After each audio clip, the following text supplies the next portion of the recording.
Okay, sa pagpatuloy ng ating programa, Splendor Environmental World Show. Sa muli ako si Mashir with my co-host. Brother Sol. Magandang buhay mga kapatid sa pagbuhat ng programa. Narito para sa ating lahat ng isang awit at ating putong pakinggan.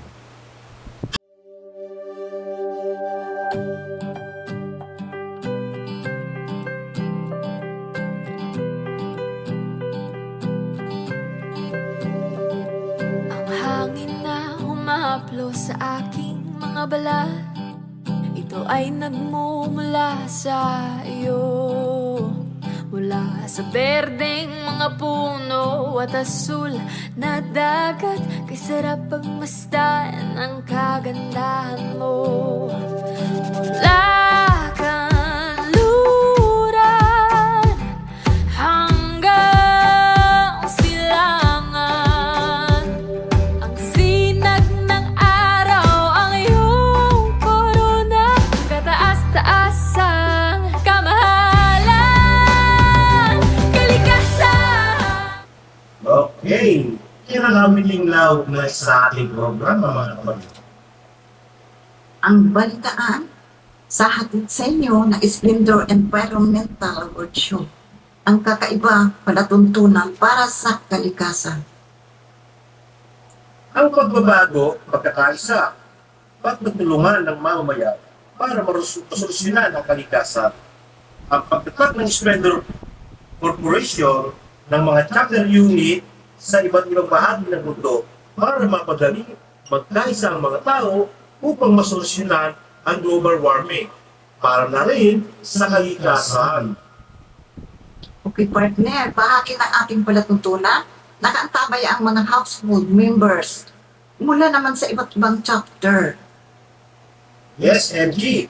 Balik na ako sa legal chapter din sa tabako ay nagngangalang Jay Mayo ay ating pong i-interviewin. Welcome. Palakpakan po natin si Hina Jay Mayo.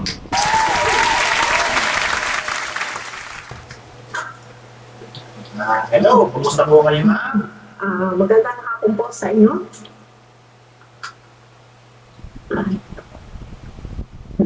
Welcome po. Kapatid, kasama po natin ngayon si Hina Jay Mayo na tabako chapter sa Bicol. Magandang hapon po sa inyo sa mga nakikinig. Yan, magandang hapon din po sa inyo, ma'am. Meron po yata katanungan si Madam Yuki. Yes, ma'am. Okay, ma'am. Ma'am, pwede po ba ilahat sa atin kung ano po ang main cause ng global warming at kung ano ang naging epekto nito sa mamamayan at paano ito masolusyonan? Ito. Ganito po yun, ma'am. Ano ang tanong po niya kung paano natin masolusyonan yung problema natin sa global warming? Yes po. Yes, okay. Ganito po yun. Ang problema po sa global warming ay mostly galing po yan sa basura. Ngayon, may po tayong tinatawag na methane. Ang methane po yan, halimbawa sa landfill na mga basura na mga hindi na nabibili, yung mga residuals like mga organic waste, yan po ay natatambak lahat yan doon sa landfill. Ang landfill naman po, ayan po ang lahat ng klase ng basura na hindi nabibili, nandun tambak ng tambak, dumadami na hanggang sa yun ay nagkakaroon ng epekto yan sa ating kalikasan. Ang methane po yan ay napapapunta po yan, ang tinatarget po yan ay doon yung ating hangin. So, sino kaya pala lagi lang makainit sa pakiramdam? Opo, ang hangin natin ngayon ay hindi na natin masasabing safe tayo. Dangerous na, kontaminado na, kung sa Bicol ay contamination na. Yan ay napaka-delikado yan kung hindi yan mabibigyan ng solusyon. Ibig sabihin, Ma'am Jane, na malaki pala may tutulong natin sa Bicol Region. Sa palagay nyo, malaki po ba may tutulong sa mga ngayon ng Bicol Region? Ay, malaki po. Malaki po. As of now po, natutuwa po ako dahil sa ngayon po ay qualified na po ako sa isang ating pong bagong yung kumpanya na Splendor Environmental Corporation, na iyan po ay isa sa dito magsisimula kung paano mabigyan ng solusyon ang ating problema sa basura. Yes, Ma'am Amy, baka may mga dagdag na katanungan ba po kayo para kay Gina Jane? Siguro kung maganda ang inyong napag-usapan natin sa kasalukuyan at syempre makatulong sa lalo na sa Bicol. Opo, yun na nga po nasasabi ko, unahin ko muna po, talagang malaking may tutulong, kailangan natin pa ang malaking tulong ang gagawin ng Splendor Incorporation. Dahil po dito, katulad po niyan, ang basura na nagmumula sa landfill, di ba sinabi ko kanina, na iyan pumupunta na nasa-contaminate ang ating ang hangin. Ngayon, ang mas malaking problema, yung mga malapit doon sa landfill. Ibig sabihin, ang mga maraming sakit na nakukuha mula doon dahil sa hangin na nagmumula sa basura. Okay, ma'am. With that point, ano talaga ang pinaka-main causes niya? Ang causes po niyan talaga sa basura. Yes. Basura po ang pinaka... Ibig sabihin, ma'am, sa sinasabi niyo, ito yung mga tinatapon po sa landfill na wala nang pakinabang sa iba. Opo, katulad po halimbawa, meron tayong tinatawag na residual. That is 80%. Ang ibig sabihin ng residual, yung po yung mga hindi nabubulok.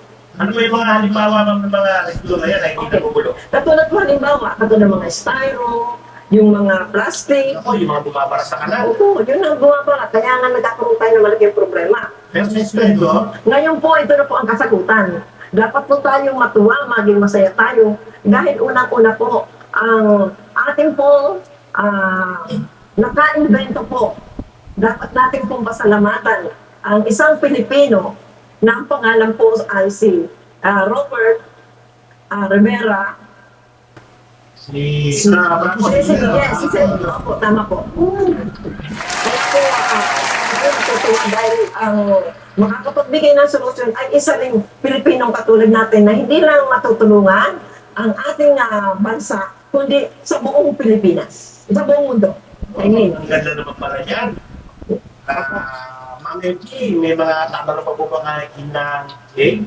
So, sa madaling salita, ito ay masusolusyonan. Yes, ma'am. Opo, masusolusyonan po ito dahil po ang kumpanyang nabanggit ko po sa inyo, ang Splendor Environmental Incorporation, dahil po yan po ang magbibigay ng solusyon sa lahat ng problema natin tungkol sa basura.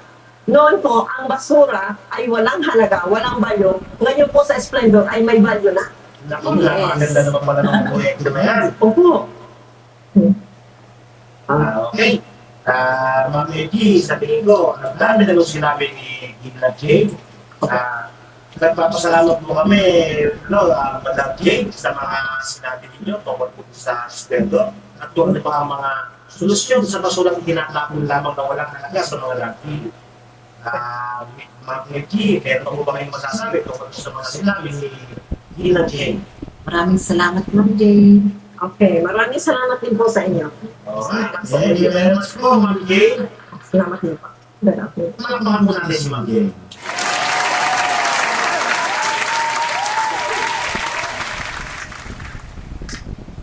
Yan mga kaibigan, ang ating naging panaugin sa araw na ito, si Ma'am Jane Pilot from Bicol Chapter. Alright, si Ma'am Jane po ay nanggaling po sa Tabaco City, mula po sa Bicol Region. Meron po sila chapter doon.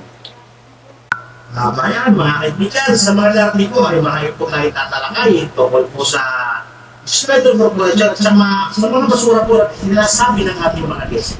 Yan po ay mga pag-uusapan pa natin sa mga susunod po. At hanggang sa muli po, ano po, may po, ano po masabi ninyo? Okay, pansamantalang tayo magpapaalam muna sa kasalukuyan at muli tayong babalik sa ibang araw. Ano po ang ating motto dito sa Splendor? Yes, we unite together as one big happy family. Alright, thank you po.